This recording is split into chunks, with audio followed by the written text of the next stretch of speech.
Il était l'un des banquiers les plus respectés de la ville. Froid. Puissant. Intouchable. Mais le jour où il a déchiré le chèque d'une pauvre vieille femme, il ne savait pas que ce geste allait briser son monde.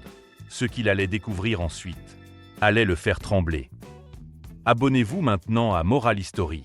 Cliquez sur le bouton « J'aime » pour soutenir nos histoires vraies inspirantes. Et dites-nous en commentaire, de quelle ville vous regardez cette vidéo? Votre ville pourrait apparaître dans notre prochaine histoire morale. Dans une petite ville bourgeoise, la lumière du matin glissait sur les vitres immaculées de la Banque Mercuriale. À l'intérieur, tout respirait l'ordre, la réussite et la froideur. Arthur Morvan. Le directeur de l'agence incarnait la rigueur faite homme. Costume parfaitement ajusté, montre suisse étincelante. Regard calculateur. Chaque geste semblait dicté par l'ambition. Il parlait peu, mais chaque mot était une lame polie par le mépris. Pour lui, la pauvreté n'était pas une tragédie, mais une faute, un manque de discipline, un échec personnel. Ses employés craignaient son autorité. Dans son bureau, décoré de cadres dorés et de diplômes prestigieux, Arthur trônait comme un juge des âmes financières. Les clients riches repartaient avec des sourires polis, les modestes avec des regards baissés. Chaque matin, il répétait son credo intérieur. L'argent révèle la valeur d'un homme. Ceux qui n'en ont pas n'en méritent pas. Dehors, la ville s'éveillait lentement. Des mères passaient avec leurs enfants. Des ouvriers prenaient le bus sous la pluie. Arthur ne voyait en eux qu'une masse grise. Insignificant. Pourtant, derrière cette façade de réussite, un vide sourd grandissait en lui, une absence qu'il refusait d'écouter. Ce jour-là, il ne savait pas encore qu'une simple rencontre, un geste impulsif, allait fissurer son univers parfait et le forcer à se regarder en face. Ainsi commence le voyage du héros, non pas par un pas vers la gloire, mais par un regard de mépris qui allait tout changer. Ce matin-là, la banque baignait dans une lumière froide. Arthur Morvan vérifiait des signatures. Impassible, lorsque la porte vitrée s'ouvrit sur une silhouette fragile. Une femme âgée, vêtue d'un manteau élimé, s'avança timidement vers le comptoir. Ses mains tremblaient, tenant un chèque froissé. « Monsieur, pourriez-vous m'aider à déposer ceci ?» murmura-t-elle. Arthur leva les yeux, contrarié par cette intrusion dans son rituel matinal. D'un geste mécanique, il saisit le papier et lut le montant, 20 000 €. Ses sourcils se froncèrent. Une vieille femme, pauvrement vêtue, avec une telle somme? Ridicule. Il esquissa un rictus méprisant. Madame, ces faux chèques deviennent lassants. Retournez d'où vous venez. La femme tenta d'expliquer, sa voix douce se brisa. Ce n'est pas un faux, c'est tout ce que j'ai. Mais Arthur, dans un éclat d'orgueil blessé, déchira le chèque en deux, puis en quatre. Les morceaux tombèrent lentement sur le bureau, comme les restes d'une dignité piétinée. Un silence lourd s'abattit. Les employés, gênés, détournèrent les yeux. La vieille dame ramassa les fragments du chèque avec des gestes tremblants, puis s'en alla, sans un mot, ses larmes se mêlant à la pluie derrière la vitre. Arthur, lui, reprit son café, satisfait d'avoir rétabli l'ordre. Pourtant, au fond de lui, un léger malaise s'insinua, une sensation qu'il refusa de nommer, la première fissure dans son monde de certitude. Le lendemain matin, la pluie avait cessé, mais un silence étrange planait sur la banque. Les employés parlaient à voix basse, évitant le regard d'Arthur Morvan. Dans les journaux locaux, une petite rubrique évoquait une vieille femme victime d'un incident humiliant à la Banque Mercuriale. Arthur reconnut l'histoire, mais haussa les épaules. Les journaux adorent les drames des pauvres. Ils cherchent toujours un monstre à blâmer, grognatait-il. Ses collègues, mal à l'aise, lui glissèrent. Peut-être qu'elle disait vrai. Arthur. On aurait pu vérifier avant de déchirer le chèque. Mais il coupa court. Je gère une banque, pas un refuge. Si je dois commencer à croire les histoires de misère, autant fermer les comptes et distribuer des pièces dans la rue.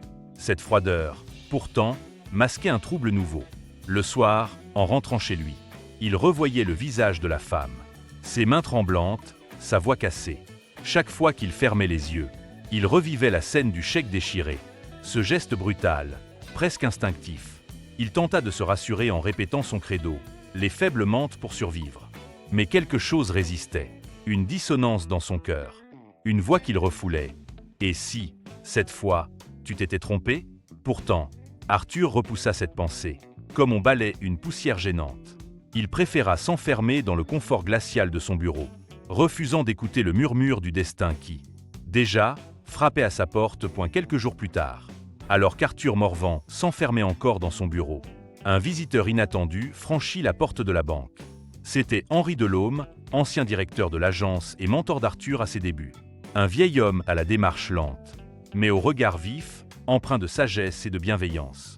Les employés l'accueillirent avec respect, tandis qu'Arthur, surpris, l'invita à s'asseoir. Un sourire contraint aux lèvres. « Henri, quelle surprise! Tu n'avais plus mis les pieds ici depuis ton départ. J'ai entendu parler d'une histoire. Author.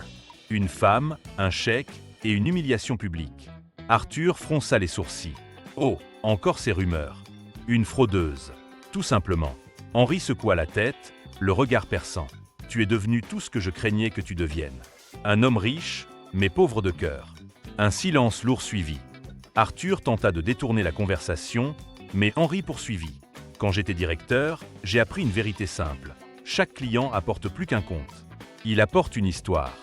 Si tu n'écoutes plus les histoires, Arthur, alors tu n'es plus banquier, tu n'es qu'un coffre vide. » Ces mots frappèrent Arthur au plus profond de son orgueil. Il tenta de rire, mais la voix d'Henri résonna encore. « Cette femme n'était peut-être pas celle que tu crois.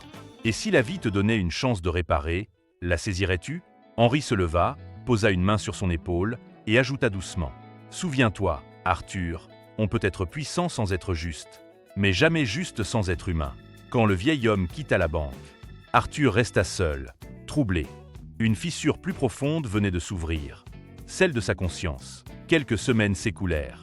Arthur Morvan avait repris son rythme, mais quelque chose en lui demeurait instable. Le souvenir du regard d'Henri et celui de la vieille femme le hantaient. Puis, un matin, alors qu'il lisait distraitement le journal au comptoir de sa banque, un titre attira son attention.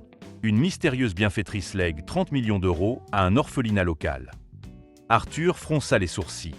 L'article décrivait une femme solitaire, modeste, ayant vécu simplement, sans que personne ne soupçonne sa fortune.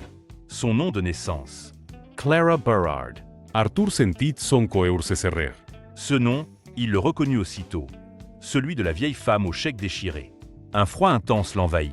Les phrases d'Henri résonnèrent dans sa tête. « Tu n'es plus banquier, tu es un coffre vide. » Il se leva brusquement, sous le regard surpris de ses employés. Toute la journée, il resta absent, enfermé dans son bureau, relisant l'article encore et encore. Était-ce possible? Les jours suivants, les médias révélèrent un détail troublant. Clara aurait cherché à tester la bonté de ceux à qui elle confierait sa fortune. Arthur comprit soudain. Ce chèque n'était pas un hasard. Elle l'avait choisi. Elle avait voulu voir s'il lui restait une once d'humanité. Le masque du banquier s'effondra. Pour la première fois depuis des années. Il se sentit minuscule. Il venait de franchir le seuil du mensonge où il vivait. Son monde parfait venait de se fissurer à jamais. Depuis qu'il avait appris la vérité, Arthur Morvan ne dormait plus. L'image de Clara Berard, cette femme qu'il avait humiliée, le hantait chaque nuit. Sa conscience s'était éveillée, tardivement, mais avec une violence inouïe.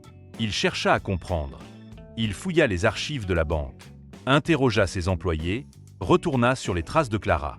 C'est ainsi qu'il découvrit qu'elle vivait modestement dans un petit appartement, où les voisins parlaient d'elle comme d'une sainte discrète, toujours prête à aider sans rien demander.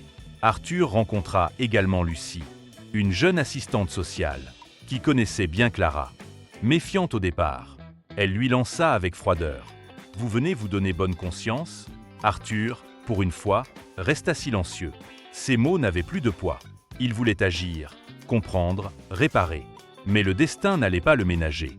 En apprenant qu'il enquêtait sur Clara, le siège de la banque s'inquiéta. Sa réputation était en jeu. Son supérieur, Monsieur Legrand, le convoqua. « On ne veut pas de scandale, Arthur. Laisse cette histoire mourir. Comme la vieille femme. Tu es banquier, pas prêtre. » Ces mots furent une gifle. Arthur sentit qu'il devait choisir. Préserver sa carrière ou sauver son âme. Chaque pas vers la vérité l'éloignait du monde qu'il avait bâti. Pourtant, au fond de lui, il savait déjà, il ne pourrait plus jamais revenir en arrière. Son ancienne vie devenait son ennemi. Son seul allié désormais, c'était sa culpabilité. Et peut-être, l'espoir secret que Clara l'entende encore. Un soir d'hiver, la ville baignait dans une pluie glaciale. Arthur Morvan marchait seul, le col de son manteau relevé. Ses pas le guidant vers l'hôpital Saint-Laurent. C'est là qu'il apprit que Clara Berard était toujours en vie, mais plongée dans un coma profond depuis plusieurs semaines. Devant la porte de sa chambre, Il hésita. l'air semblait lourd. presque sacrée. Lorsqu'il entra, il vit cette femme frêle, branchée à des machines. Son visage apaisé malgré les fils et les moniteurs. Elle paraissait dormir, comme si elle reposait au seuil de deux mondes. Arthur s'assit près d'elle, incapable de parler. Des souvenirs défilèrent. Son rire froid, le chèque déchiré, son arrogance. Les mots d'Henri résonnaient, on ne peut être juste sans être humain. Alors, dans un souffle brisé, il parla pour la première fois avec sincérité. Clara, je ne sais pas si vous m'entendez. J'ai honte. J'ai cru que l'argent faisait de moi un homme. Mais il m'a vidé. Si vous vous réveillez, je vous promets, je réparerai tout. Il resta là longtemps, la tête baissée, comme un enfant demandant pardon. Puis, dans le silence, un bip léger se fit plus rapide. Le médecin entra, surpris. C'est étrange. Son rythme cardiaque s'accélère. Arthur sentit une larme glisser sur sa joue. Était-ce un signe? Peut-être que, dans le fond de son inconscience, Clara l'avait entendu. Ce soir-là, pour la première fois, Arthur pria, pas pour être pardonné, mais pour devenir un homme meilleur. Les jours passèrent, et Arthur revenait chaque soir à l'hôpital. Il s'asseyait près de Clara Bérard, lui lisait des articles, lui parlait comme à une amie absente. Les infirmières observaient ce rituel étrange sans comprendre. Ce banquier autrefois hautain semblait métamorphosé. Puis, un matin, alors qu'il s'apprêtait à quitter la chambre, il sentit une légère pression sur sa main. Le cœur battant, il leva les yeux. Clara venait d'ouvrir les siens. « Vous êtes revenu » murmura-t-elle d'une voix faible. Arthur, Bouleverse, Essagenuilla. Je n'aurais jamais dû vous juger. Tout ce que j'ai détruit ce jour-là, c'est ma propre humanité. Clara esquissa un sourire fragile. Elle lui raconta qu'avant son accident, elle avait voulu confier sa fortune à une personne de confiance. Quelqu'un qui verrait la valeur des gens, pas de leur compte en banque. Je vous ai choisi pour le test, Arthur. Et vous avez échoué. Il baissa la tête, honteux. Mais Clara ajouta, avec douceur. Et pourtant, vous êtes revenu. Cela, peu l'aurait fait. Dans les semaines suivantes, elle modifia son testament. Arthur serait le gardien de son héritage, à une condition, qu'il quitte la banque et consacre sa vie à une œuvre humaine. Arthur accepta sans hésiter. La récompense qu'il recevait n'était pas la richesse, mais la rédemption. Pour la première fois depuis des années, il sentit la paix envahir son cœur. Arthur Morvan quitta définitivement la banque mercuriale par un matin gris. Un simple carton entre les mains. Les employés le regardaient passer. Stupfates. Le roi du profit, le banquier froid et craint, partait sans bruit, sans costume de luxe, sans garde du corps, seulement avec un dossier portant un nom, Fondation Clara. Il avait vendu sa maison, liquidé ses biens, et investi tout ce qu'il possédait pour créer une œuvre qui changerait des vies. Là où il voyait autrefois des chiffres, il voyait désormais des visages. Là où il comptait des profits, il comptait des sourires. Au début, ce fut difficile. Les dons tardaient à venir. Les partenaires doutaient de sa sincérité. Beaucoup le voyaient encore comme l'homme qui avait déchiré un chèque d'une pauvre femme. Mais Arthur ne se défendit pas. Il travaillait, jour après jour. Avec humilité, il visitait les foyers, serrait les mains, écoutait les douleurs sans juger. C'est Lucie, l'assistante sociale qu'il avait rencontrée, qui devint sa première alliée. Ensemble, ils ouvrirent un centre d'aide aux familles surendettées. Un soir, en rangeant des dossiers, Arthur tomba sur une lettre signée de Clara, écrite avant sa mort. Le pardon n'est pas donné à ceux qui le méritent, mais à ceux qui ont le courage de le chercher. Continue.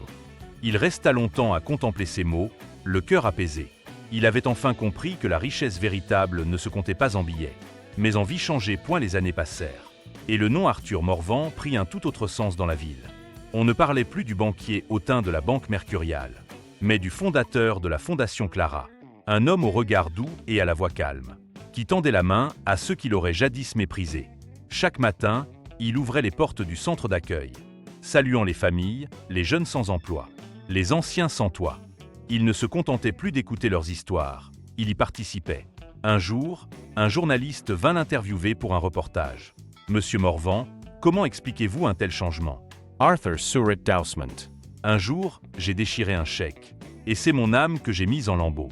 Une femme que je croyais pauvre m'a appris que la vraie richesse, c'est de donner sans attendre.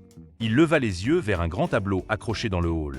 Une peinture de Clara Bérard, entourée d'enfants rieurs. Sous le portrait, une plaque portait ces mots, à celle qui m'a appris la valeur du cœur. Ce jour-là, Arthur comprit qu'il avait bouclé son voyage. Le héros qu'il n'avait jamais voulu être avait trouvé sa vérité. Non dans la gloire, mais dans la bonté. Et lorsqu'un jeune garçon lui tendit un dessin représentant un homme et une vieille dame tenant un chèque, Arthur rit avec émotion. Oui, petit. C'est comme ça que tout a commencé. Ainsi se clôt le cycle. Le banquier qui déchira un chèque devint l'homme qui recousit des vies. Ce que tu détruis par orgueil. La vie te le fera reconstruire avec humilité. Merci d'avoir regardé cette histoire inspirante sur Moral History. Si elle t'a touché, abonne-toi maintenant, clique sur j'aime. Et dis-nous en commentaire de quelle ville tu nous regardes. À bientôt pour une nouvelle leçon de vie.